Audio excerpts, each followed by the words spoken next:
तैयार रहिए। स्टार्ट। उपाध्यक्ष महोदय, मैं इस स्थिति को क्षेत्रीय समस्या नहीं मानता। इस समस्या को मैं इस सरकार की समस्या नहीं मानता हूँ।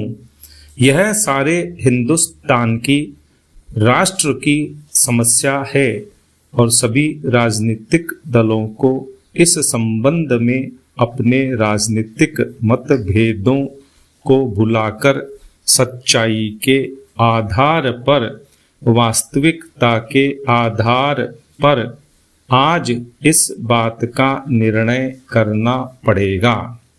इस पर यह नहीं सोचना पड़ेगा। मान लीजिए आज किसी भी राजनीतिक दल के अंदर ऐसे कार्यक्रम हैं, ऐसी योजनाएं हैं, कार्यकर्ताओं की मनोवृत्ति है जिससे देश की राष्ट्रीय एकता, अखंडता की रक्षा हो सकती है, यह मजबूत हो सकती है, तो सब दलों को उस प्रकार के कार्यक्रमों को बनाना पड़ेगा। आज मैं इस विषय को उठाना चाहता हूँ कि जब तक कश्मीर के अंदर 370 धारा समाप्त नहीं होगी, कश्मीर के अंदर आतंकवाद की जड़ें नष्ट नहीं होंगी। पैरा। मैं एक बात को कहकर अपना भाषण समाप्त करूंगा, क्योंकि कल माननीय मंत्री महोदय इस विषय पर उत्तर देने वाले हैं।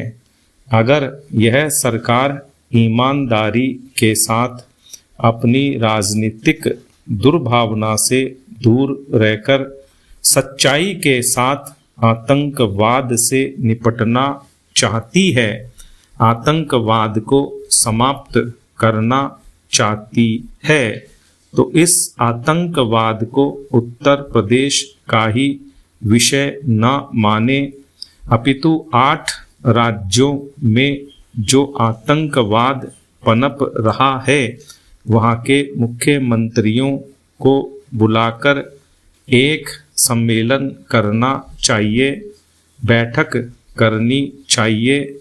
वह एक प्रदेश की नहीं 8 प्रदेशों की योजना बनाकर सामूहिक रूप से लड़ाई करें तो आतंकवाद से डटकर मजबूती से मुकाबला किया जा सकता है, जो देश के लिए बहुत बड़ा खतरा है, हमारी एकता और अखंडता के लिए खतरा है। आपने पंजाब में आतंकवाद को समाप्त करने के लिए फौज लगा दी, लेकिन पंजाब की सीमाओं को सील नहीं किया। परिणाम यह हुआ कि उत्तर प्रदेश की तराई में आतंकवाद फैल रहा है। पंजाब में आतंकवाद दूसरी तरह का है, कश्मीर में दूसरी तरह का है और असम तथा तमिलनाडु में दूसरी तरह का है।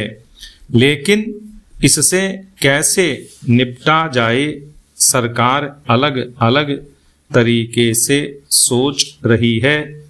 इस सदन के बहुत से महानुभाव सोच रहे हैं, लेकिन इसको सोचने के लिए एक रूप देना पड़ेगा, एक तरीका अपनाना पड़ेगा, एक पद्धति अपनानी पड़ेगी, एक कार्यक्रम बनाना पड़ेगा।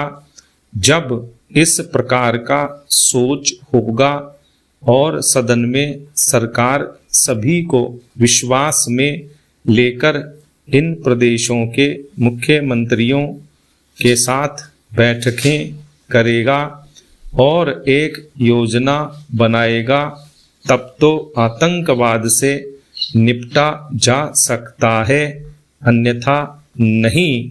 स्टॉप।